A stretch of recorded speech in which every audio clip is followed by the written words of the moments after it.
வீட்டுக்குள்ளே போன போலீஸாருக்கு தலையே சுற்றிடுது. அந்த சின்ன அறையில் அப்படியே அந்த பாதி அறைக்கு ரத்தம் வெள்ளமாக கிடக்குது. குட்டை போல தேங்கி இருந்த அந்த ரத்தத்துக்கு நடுவில் அனிதாவும் அவளுடைய 3 சின்னஞ்சிறு குழந்தைகளும் 4 பேரும் கழுத்து அறுபட்ட நிலையில்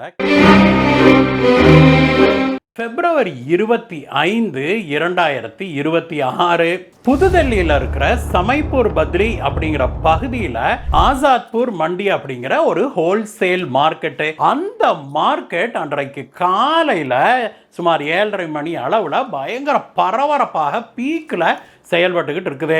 அந்த கடையில் ஒரு மண்டி கடை நடத்தி வந்தாரு 35 வயதான மன்சுன் கேவாத். காலையில் 7:30 மணி ஆயிடுச்சு, இன்னும் கூட மன்சுன் கேவாத் கடையை திறக்கலையே அப்படின்னு அவருடைய கடைக்கு பக்கத்து கடை வைத்திருந்த அவருடைய சொந்தக்காரரு ஃபோன் பண்ணி பார்க்குறாரு. மன்சுன் கேவாத்துக்கு ஃபோன் பண்ணுறாரு, ஆனால் ஃபோன் ஸ்விட்ச் ஆஃப் அப்படின்னு வருது. அதற்கு பிறகு மன்சுன் கேவாத்துடைய மனைவிக்கு ஃபோன் பண்ணுறாரு, அவருடைய ஃபோனும் ஸ்விட்ச் ஆஃப்னு வருது. என்னடா இது 2 ஃபோனுமே ஸ்விட்ச் ஆஃப்னு வருது அப்படின்னு சொல்லிட்டு அவர் மீண்டும் ட்ரை பண்ணி பார்க்குறாரு. ஆனால் எவ்வளவு நேரம் ட்ரை பண்ணாலும் 2 பேர்த்துடைய ஃபோனுமே ஸ்விட்ச் ஆஃப்னே வருது. அவர் என்ன பண்ணுறாரு, தன்னுடைய மகனை கூப்பிடுறாரு. 10-12 வயதே இருக்கிற தன்னுடைய மகனை அழைச்சி, கேவத் மாமா வீட்டுக்கு வரைக்கும் போய் அவரை சீக்கிரம் வந்து கடையை திறக்க சொல்கிறா, என்ன இவ்வளவு நேரம் ஆகியும் இவங்க கடையை திறக்காமல் இருக்கிறாங்க, என்னன்னு போய் பார்த்துட்டு வா, ஓடு அப்படிங்கிறாரு. மன்சுன் கேவாத்துடைய வீடு அந்த மார்க்கெட்லேருந்து நடக்கிற தூரம் தான், சுமார் 1/4 கிலோமீட்டர் கூட வராது. அந்த பையன் அங்கே ஓட்டம் பிடிச்சவன் நேராக வந்து 5 நிமிஷத்தில் இங்கே வந்து நிற்கிறான் மன்சுன் கேவாத் வீட்டில். வீடு வந்து வெளியில் தாள் போட்டிருக்குது, பூட்டு போடலை, ஆனால் வெளியில் தாள் போட்டிருக்கிறத பார்க்குறான். அத்தை மாமா அப்படின்னு கூப்பிட்டுக்கிட்டே அந்த பையன் கதவை திறந்துக்கிட்டு உள்ளே போகிறான். உள்ள ஹால்குள்ளே போனது தான் மாயம். அவன் வீல்னு அலறிக்கிட்டு வெளியில் ஓட்டமாக ஓடி வர்றான். அவனுடைய அலறலை கேட்டு அங்கே அக்கம் பக்கத்து வீட்டில் இருந்தவங்களாம் ஓடோடி வர்றாங்க. வீட்டுக்குள்ளே போய் பார்க்குறாங்க. பார்த்தவங்களுக்கு தூக்கி வாரி போடுது. அந்த வீட்டுடைய அந்த ஹாலில் மன்சுன் கேவாத்துடைய மனைவி 30 வயதான அனிதாவும் அனிதாவுடைய 3 குழந்தைகளும் ரத்த வெள்ளத்தில் கழுத்து அறுபட்டு கிடக்கிறத பார்த்த அந்த பொதுமக்கள் அலற ஆரம்பிக்கிறாங்க. உடனடியாக சமைப்பூர் பத்லி போலீஸ் ஸ்டேஷனுக்கு ஃபோன் பண்ணி சொல்கிறாங்க. போலீஸார் அங்கே விரைந்து போகிறாங்க. வீட்டுக்குள்ளே போன போலீஸாருக்கு தலையே சுற்றிடுது. அந்த சின்ன அறையில் அப்படியே அந்த பாதி அறைக்கு ரத்தம் வெள்ளமாக கிடக்குது. குட்டை போல தேங்கி இருந்த அந்த ரத்தத்துக்கு நடுவில் அனிதாவும் அவளுடைய 3 சின்னஞ்சிறு குழந்தைகளும் 4 பேரும் கழுத்து அறுபட்ட நிலையில் கிடக்கிறத போலீஸார் பார்க்குறாங்க. உடனடியாக போலீஸார் அந்த இடத்த தங்களுடைய கண்ட்ரோலுக்குள்ளே கொண்டு வந்து ஃபாரன்சிக் டீமுக்கு சொல்லி அனுப்புகிறாங்க. அனிதா தன்னுடைய கணவனான மன்சுன் கேவத் கூட தான் வாழ்ந்து வந்தா அப்படின்னு சொல்லவுமே போலீஸார் உடனடியாக அவனுடைய ஃபோன் நம்பரை வாங்கி அவருக்கு ஃபோன் பண்ணுறாங்க. ஆனால் ஃபோனு ஸ்விட்ச் ஆஃப்னு வருது.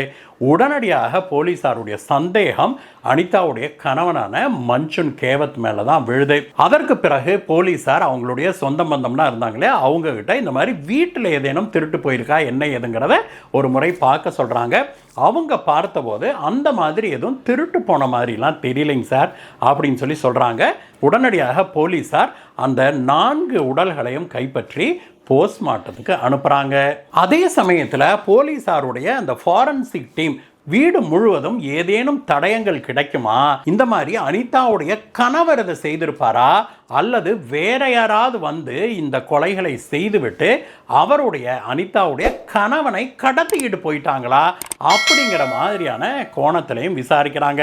போலீஸார் முதல் வேலையாக மன்சுன் கேவாத் காணாம போனார் இல்லையா, அவருடைய சொந்த பந்தம் நண்பர்கள்னு விசாரணையை தொடங்குறாங்க. அதே போல அக்கம் பக்கத்து வீட்டிலையும் தங்களுடைய விசாரணையை தொடங்குறாங்க. முதல் விஷயமாக போலீஸார் காதில் என்ன விழுது அப்படின்னா, மன்சுன் கேவாத் சமீப காலமாக ரொம்ப பண நெருக்கடியில் இருந்தாரு, நிறைய பேர்த்திட்ட கைமாத்து வாங்கியிருக்கிறாரு, கடன் வாங்கியிருக்கிறாரு அப்படிங்கிற விஷயம் போலீசார் காதுக்கு போகுது. உடனடியாக போலீசார் இந்த கடன் கொடுத்தவங்க யாராவது இந்த மன்சூன் கேவாத்துடைய குடும்பத்தை இப்படி செய்திருப்பாங்களா, மன்சூன் கேவாத்தை கடத்திக்கிட்டு போயிருப்பாங்களா, அல்லது அவரையும் எங்கேயாவது கொண்டு போட்டிருப்பாங்களா அப்படிங்கிற கோணத்தில் விசாரிக்க ஆரம்பிக்கிறாங்க. அதே சமயத்தில் அனிதாவுடைய குடும்பத்தாரிடம் போலீசார் விசாரிக்கிறாங்க.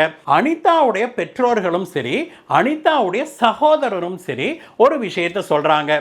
என்ன அப்படின்னாக்க, இந்த மாதிரி சமீப காலமாக அனிதாவிடம் பணம் கேட்டு மன்சூன் கேவாத் ரொம்ப தொந்தரவு பண்ணாரு அப்படின்னு சொல்றாங்க.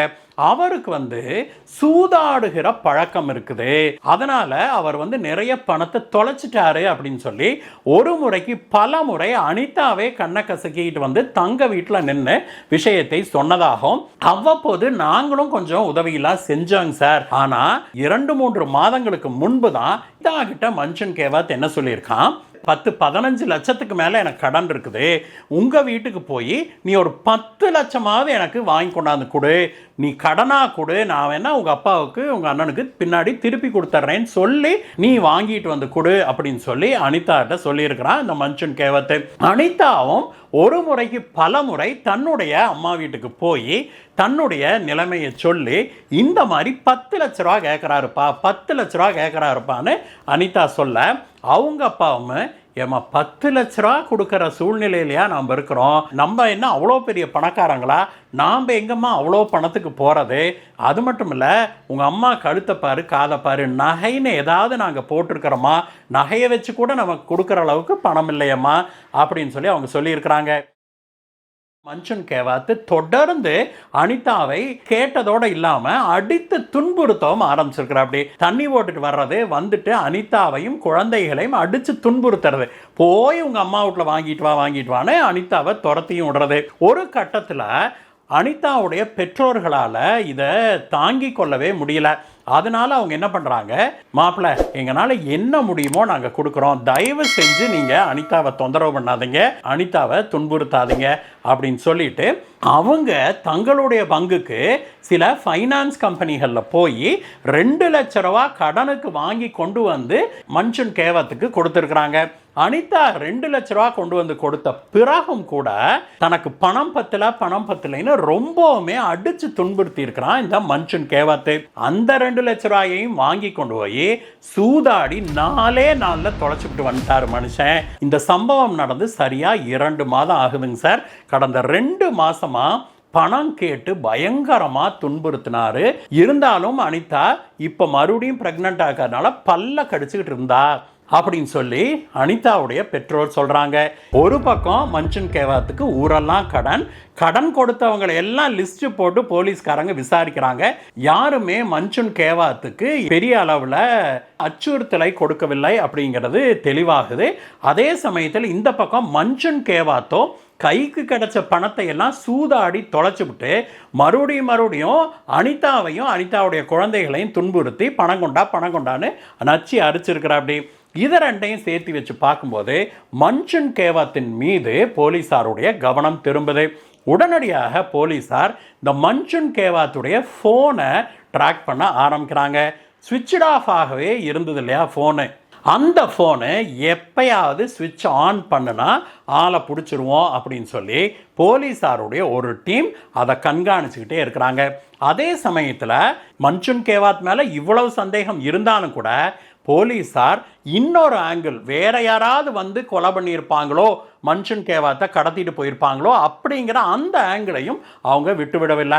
அதுக்காக என்ன பண்ணுறாங்க, தனியாக ஒரு டீம் ஃபார்ம் பண்ணி அந்த தெருவு, பக்கத்து தெருவு, அப்புறம் அங்கேருந்து பஸ் ஸ்டாண்டுக்கு போகிற வழி அப்படின்னு அந்த பகுதியில் எல்லாம் இருக்கிற சிசிடிவி பதிவுகளை எல்லாம் எடுத்து ஆய்வு செய்ய ஆரம்பிக்கிறாங்க.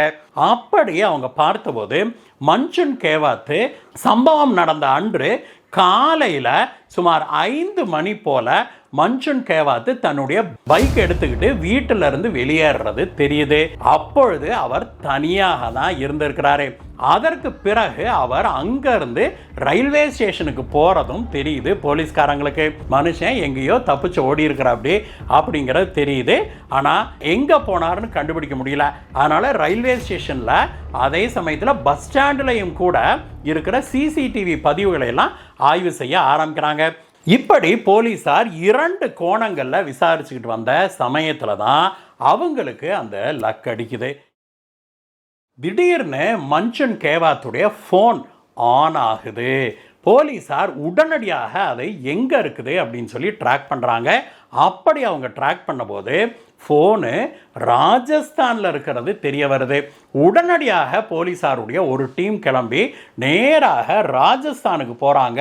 அங்கே ஃபோனை லைவாக ட்ராக் பண்ணிட்டு இருந்தாங்க இல்லையா, அதை கொண்டு அங்கே போய் அந்த இடத்துல கிராமத்துக்குள்ள பதுங்கி இருந்த மஞ்சுன் கேவாத்தை அப்படியே கோழி அமுக்கிறாப்புல அமுக்கி இங்க டெல்லியுடைய சமைப்பூர் பத்லிக்கு இழுத்துக்கிட்டு வராங்க.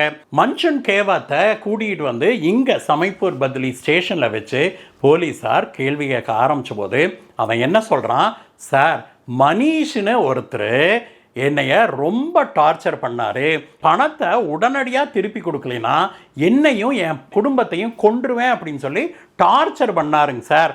அதனால் நான் வந்து ஊரை விட்டே தப்பிச்சு ஓடி போயிட்டேன். ஆனால் இப்படி என் குடும்பத்தையே அவன் கொல்லுவான்னு நான் கற்பனை கூட பண்ணி பார்க்கல சார் அப்படின்னு சொல்லி மஞ்சுன் கேவாத் சொல்கிறான்.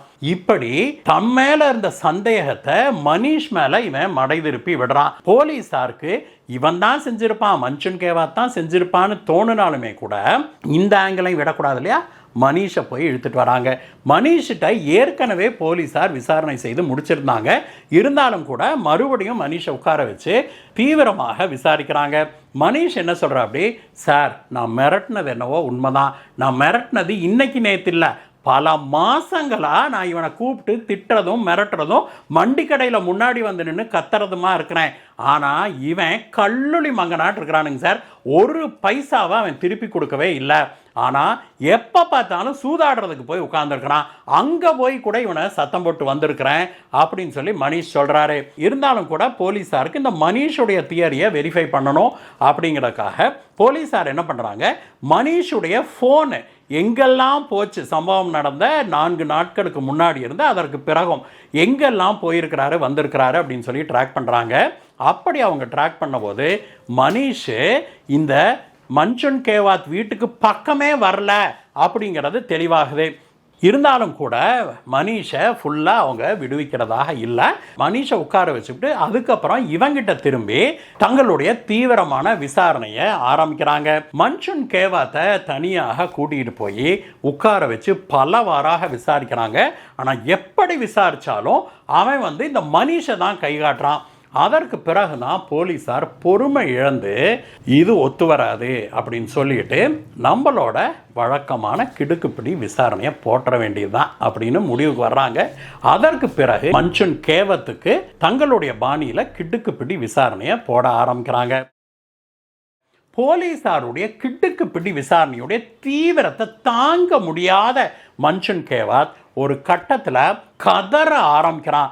சார் நான் நடந்ததெல்லாம் சொல்லிடுறேன் சார் அப்படின்னு சொல்லி சொல்கிறான். அவன் என்ன சொல்கிறான், சார் எனக்கு சூதாடுற பழக்கம் இருக்குது, ஆரம்பத்தில் எனக்கு கொஞ்சம் சூதாட்டத்தில் பணமெல்லாம் வர்ற மாதிரி இருந்தது, லக்கெல்லாம் இருக்குதுன்ட்டு நான் மேலும் மேலும் பணத்தை போட்டு விளையாண்டேன், கையில் இருந்த பணம்லாம் போயிடுச்சு, அதுக்கப்புறம் கொஞ்சம் கொஞ்சமாக அங்கே இங்கேன்னு கைமாத்து வாங்கி விளையாட ஆரம்பித்தேன், அந்த பணமும் போயிடுச்சு, எப்படியாவது விட்ட பணத்தை எடுத்துடணும் அப்படிங்கிற ஒரே எண்ணத்தில் நான் பலர்கிட்டையும் கடன் வாங்கி சூதாட ஆரம்பித்தேன். இதற்கிடையில் என்னுடைய கடன் வந்து கிட்டத்தட்ட 15 லட்சம் ரூபாய்க்கு மேலே போயிருச்சு, பூராத்தையும் நான் சூதாடியே தொலைச்சிவிட்டேன், இனி யாருக்கிட்ட போய் கடன் வாங்கி 15 லட்ச ரூபாய் நான் சூதாட்டத்தில் சம்பாதிக்கிறது அப்படின்னு யோசிச்சுட்டு தான் வீட்டுக்காரி இருக்கிறாள் அவங்க அம்மாவில் போய் கேட்க சொல்லலாம் அப்படின்னு அனிதாவை போய் அவங்க அப்பா அம்மா கிட்ட கேட்க சொன்னேன். அவங்க 2 லட்ச ரூபா கொண்டாந்து கொடுத்தாங்க. எனக்கு இருக்கிற கடனுக்கு 2 லட்ச ரூபாயெல்லாம் எந்த மூளைக்கு, அதை சொன்னால் இவங்க புரிஞ்சுக்கிறாங்களா? அதுக்கப்புறம் தான் ஒரு முடிவுக்கு வந்தேன், இப்படியே இருந்தால் நாம் என்னைக்கு இந்த கடனையெல்லாம் கட்டிட்டு இந்த ஊரில் ஆளாகிறது, இது வேலைக்கு ஆகாது. அதனால் நாம் வந்து இந்த ஊரை விட்டே எஸ்கேப் ஆயிடணும் அப்படின்னு சொல்லி முடிவு செய்தேன். அப்போ தான் எனக்கு அந்த ஐடியாலாம் தோணுச்சுங்க சார். ஊரை விட்டு போகும்போது நான் அனிதாவையும் என் பிள்ளைகளை 3 பேர்த்தையும் கூட்டிகிட்டு போனேன்னா அது பெரிய சுமையாக தான் இருக்கும். எனக்கு ஏற்கனவே கடனை, அப்புறம் அங்கே போய் மட்டும் இவ்வளோ பெரிய குடும்பத்தை வச்சுக்கிட்டு நான் எப்படி காலம் தள்ளுறது? அதனால் யாரோ சிலர் வீட்டுக்குள்ளே புகுந்து திருட வந்தவங்க அனிதாவையும் குழந்தையும் கொன்று போட்டுட்டு போயிட்டாங்க அப்படிங்கிற மாதிரி செட்டப் பண்ணிட்டு, அப்போ அந்த சமயத்தில் நானும் காணாமல் போயிட்டேன்னா என்னையை கடத்திட்டு போயிருப்பாங்க அல்லது என்னை எங்கேயோ கொண்டு போய் கொண்டு போட்டிருப்பாங்க அப்படின்னு போலீஸும் இவங்களும் நினச்சிக்குவாங்க. அதோடு அந்த கேஸ் முடிஞ்சு போயிடும் நினச்சி தான் அன்றைக்கு இரவு அனிதா தூங்கின பிறகு நான் போய் கொலை பண்ணலாம் அப்படின்னு நினச்சிட்டு இருந்தேங்க சார். ஆனால் என்னுடைய நேரம் அனிதா அங்கேயே உட்காந்துருந்தா, சோஃபாலேயே டிவி பார்த்துக்கிட்டு. எனக்கு பொறுமையை இழந்துட்டேன். அதற்கு பிறகு தான் எந்திரிச்சு கிச்சனுக்குள்ளே போகிறவனாட்ட போயிட்டு உள்ளே இருந்து ஒரு கத்தி எடுத்துகிட்டு வந்து அவள் உட்காந்து டிவி பார்த்துட்டு இருந்தால பின்னாடி இருந்து இப்படியே கழுத்தை அறுத்துட்டேங்க சார். அனிதா கத்துற சத்தம் கேட்டு குழந்தைங்க எந்திரிச்சு வந்தது. முதல்ல என் பெரிய பொண்ணு தான் எந்திரிச்சு வந்தாங்க சார். அவள் வெளியில் வந்தனே ஒன்றுமில்லம்மான்னு சொல்லிட்டு பக்கத்தில் போய் அவள் அப்படியே அவள் தலையை பிடிச்சி கழுத்து அறுத்துட்டேன். அப்படியே கீழே விழுந்துட்டா. அந்த சத்தம் கேட்டால் அடுத்த 2 குழந்தைங்களும் எந்திரிச்சு வந்துருச்சு. அந்த 2 குழந்தைங்களும் ஒன்றுக்கு அடுத்தது ஒன்றாக நான் கழுத்தை அறுத்து கொன்னுட்டேன் சார் அப்படின்னு சொல்லி இவன் சொல்லியிருக்கிறான். இவன் தனக்கு வேறொரு வாழ்க்கையை உருவாக்குறதுக்காக தன்னுடைய குடும்பத்தை, தன்னுடைய சொந்த மனைவியையும் 3 பச்சிளம் குழந்தைகளையும், 3 பெண் குழந்தைக, 3உடைய வயசை பாருங்க. பெரிய குழந்தை 5 வயசு, அடுத்தது 4 வயசு, அடுத்தது 3 வயசு. இந்த பச்சிளம் குழந்தைகளையும் சேர்த்து கொன்று போட்டுட்டு தான் அங்கேருந்து தப்பிச்சு போய் ராஜஸ்தான்லேயோ வேற எங்கேயாவது புதிதாக ஒரு வாழ்க்கையை தொடங்கிடலாம், அப்புறம் நாம் முன்னுக்கு வந்துடலாம், பழைய பேர்டனெல்லாம் இங்கேயே கழிச்சுட்டு போயிடலாம் அப்படின்னு இவன் போட்ட திட்டத்தை கேட்டு டெல்லி போலீஸாரே ஆடி போயிட்டாங்க. இந்த மன்சூன் கேவாத்தை பிடிச்சு உள்ளே தள்ளியிருக்கிறாங்க நண்பர்களே. இந்த வழக்கில் மேலும் அப்டேட்ஸ் வரும்போது நாம் நம்மளுடைய கம்யூனிட்டி டேப்பில் உங்களுக்கு அதை தெரிவிக்கிறோம். இந்த வீடியோவை பற்றிய உங்களுடைய கருத்துக்களை சொல்லுங்கள் நண்பர்களே. மீண்டும் உங்களை வேற ஒரு வீடியோ சந்திக்கிறேன் கைஸ். Bye bye.